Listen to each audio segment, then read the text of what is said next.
اوعى مهما كان تذل نفسك علشان شخص حضرتك بتحبه عمل لك بلوك، ما تجريش وراه. تقعد بقى تطلع له كل شويه على السوشيال ميديا في كل حته وتقول له سبتني ليه، هو انا عملت لك ايه؟ ولا الناس اللي بتقعد تغير ارقامها علشان يطلع له من حته تانية. هو خلاص واخد القرار ان هو يمشي في حياتك، خلاص مع السلامه. اللي انت بتعمله ده والذل والاهانه وقله الادب اللي انت بتعملها مع نفسك دي مش هترجعه. ده بيشوفك قليل. عارف يعني ايه بيشوفك قليل؟ اللي بيعمل الحركات دي بيتبص له نظره دونيه.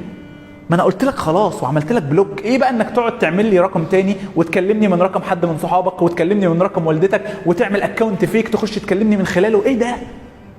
قدر قيمة نفسك شوية واعرف ان اللي انت بتعمله ده بيضرك انت جدا جدا جدا، وبيقلل ثقتك بنفسك. ودي كبيرة قوي عند ربنا، ان بني ادم يهين نفسه عشان بني ادم زيه زيك بالملي.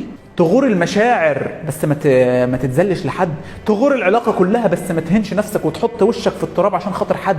والله ما في حد يستاهل، ما في حد يستاهل انك تمرمط نفسك وتهين نفسك علشانه. انت الاول والاخير في اي علاقة كده انت بتخشها راحتك النفسية رقم واحد، وبرضه في الاخير برضو راحتك النفسية. احنا بنخش العلاقات عشان نبقى مرتاحين نفسيا، نضيف لبعض، مش عشان نقعد نجري ورا بعض ونعذب في بعض ونعمل بلوكات لبعض. اللي بيقدر قيمة نفسه الناس كلها بتقدره. ولو الشخص ده عمل لك بلوك وانت ما ردتش وعديت الموضوع عادي جدا، هتمر الايام وهو اللي هيرجع يكلمك. والله مش انت اللي تقعد تجري وراه. هيحس فعلا ان هو اثر لما لاك انسان راقي، لما لاك انسان محترم، هيعرف قيمتك كويس قوي وهيرجع يكلمك تاني.